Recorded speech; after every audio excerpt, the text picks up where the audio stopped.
Hi, ഇന്ന് ഒരു ചക്ക ഹൽവയുടെ റെസിപ്പിയാണ്. അപ്പോൾ അതിന് വേണ്ടിയിട്ട് ഞാൻ ആദ്യം ചക്ക അരച്ചെടുത്ത് വെച്ചിട്ടുണ്ട്. 1 കിലോ ശർക്കരപ്പാനി ഉരുക്കിയെടുത്ത് വെച്ചിട്ടുണ്ട്.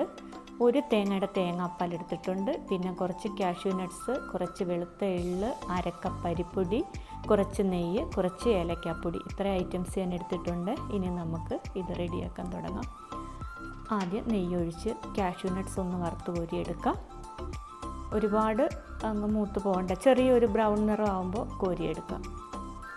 അതിനുശേഷം അതിലേക്ക് ചക്ക അരച്ച് വെച്ചിരിക്കുന്നത് ഒഴിച്ചു കൊടുത്ത് ഇളക്കി യോജിപ്പിക്കാം. കുറേ ടൈം എടുക്കും കേട്ടോ ചക്ക ഹൽവ റെഡിയായി വരാൻ. ഏകദേശം 2 മണിക്കൂറോളം എടുക്കും ഇത് റെഡിയായി വരാൻ.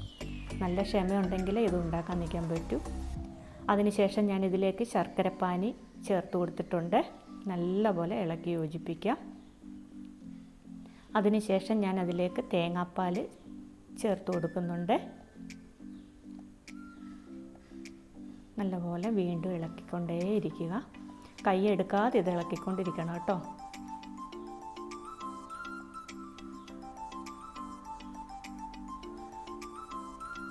അരിപ്പൊടി കൂടി കലക്കിയത് ഞാൻ ഇതിനകത്തേക്ക് ചേർത്ത് കൊടുത്തിട്ടുണ്ട്. അത് വീഡിയോ എടുക്കാൻ വിട്ടുപോയതാണ്. ഏകദേശം ഒന്ന് കുറുകി വന്നിട്ടുണ്ട്. ഇനി ഇതിലേക്ക് ഏലക്ക പൊടിച്ചത് കൂടി ചേർത്ത് കൊടുക്കാം. വീണ്ടും ഇളക്കിക്കൊണ്ടേയിരിക്കും. കുറുകി വരുന്നുണ്ട് കേട്ടോ.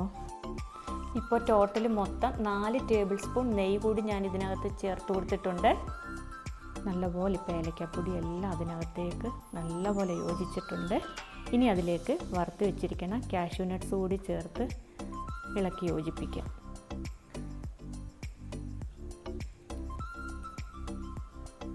പാത്രത്തിൽ നിന്നൊക്കെ വിട്ട് വന്നിട്ട് ആ ഒരു പരുവമായിട്ടുണ്ട്.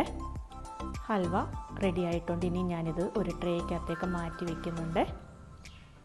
പിറ്റേ ദിവസം ഹൽവ കട്ട് ചെയ്ത് ഞാൻ കാണിച്ചു തരാം. നല്ല സൂപ്പറായിട്ട് ഒത്തു വന്നിട്ടുണ്ട്.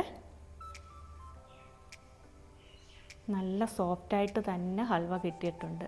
എല്ലാവരും ഇതൊന്ന് ട്രൈ ചെയ്ത് നോക്കണേ. നല്ല സൂപ്പർ ടേസ്റ്റിലുള്ള ചക്ക ഹൽവ റെഡി ആയിട്ടുണ്ട്.